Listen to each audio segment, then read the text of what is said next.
25% of all people in the digital tech world are here this week. Hard to believe in Cologne, but true. 26,000 attendees. All the large digital ad tech companies, plus all the startups that are disrupting all the large ones. And Viveki and Publicis Group, along with SMG, have taken a position here the last 3 years, starting with Maurice Levy, who came and gave a keynote. So it was time for me to come. This is my first one. And after seeing it, I'm going to be here every year.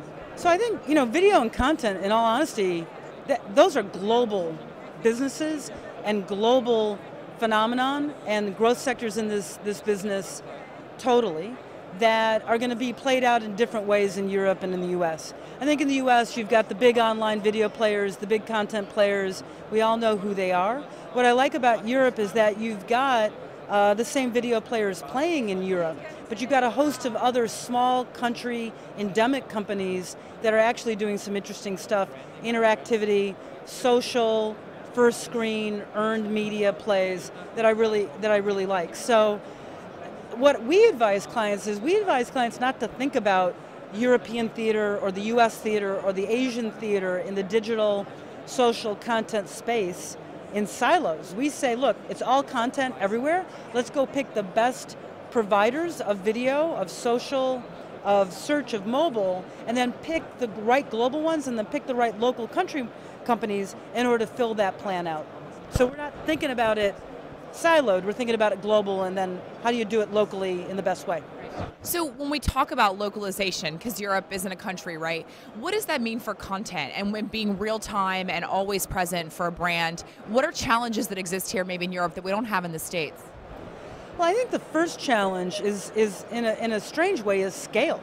What can be done in Germany and the UK is far different than what can be done in some of the smaller countries around Europe. So I'd love to see a bit more cooperation and collaboration, media owner to media owner, country to country, in order to get bigger plays, bigger reach, and bigger engagement platforms for big brands to take part in. When you're Coca-Cola everywhere.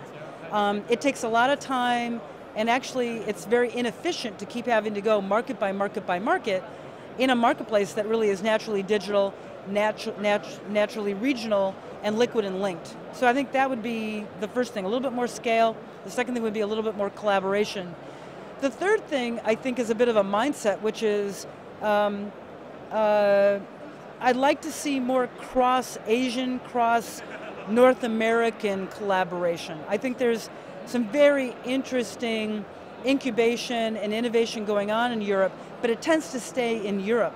Whereas I think Asia and North America to some extent are a little bit, either maybe they're just a little bit better at marketing or a little bit better at creating audiences that fluidly go from market to market or region to region. So I'd like to see a bit more breaking out of the silo, breaking out of the shell. So to sort of latch on to your global, local comment, you guys have a roster of pretty incredible global brands who you're retained globally for. Given, those top sort of 5 clients that come to mind, what would you tell them? They have a global purview. Where would you tell them to focus their energy in regards to video and content over the next sort of 12 to 24 months? Well, first of all, it's all video. So stop thinking channels, start thinking audiences. And when you think audiences, you have to think about it's all video, first screen, second screen, third screen. And we've been telling our clients this for a long, long time, because we actually stopped using the word TV buying or TV planning, and we moved to video planning and buying as a language in our agency more than 5 years ago. So it's all video. Second thing that we're telling them is, if you care about social and you care about getting your message out in video form, then you have to have content that is liquid and linked. Content that goes beyond just a 30-second ad, content that can follow consumers in their decision-making journey, in their path to purchase, content that can jump from first screen to second screen to third screen. In the same way that Mark Zuckerberg has taken Facebook and said, I'm going to think about Facebook from the mobile screen out. The third thing we're telling our clients is you have to think about mobile, mobile, mobile when it comes to content, because mobile is increasingly becoming, especially for millennials, increasingly becoming the go-to screen. It's their first screen. And ad messaging and paid media doesn't necessarily translate to the small mobile screen the way it does to first and second. And so when you start thinking about mobile, mobile, mobile, and mobile that is, or content that is driven, especially for the mobile screen, all of a sudden the possibilities become much more interesting.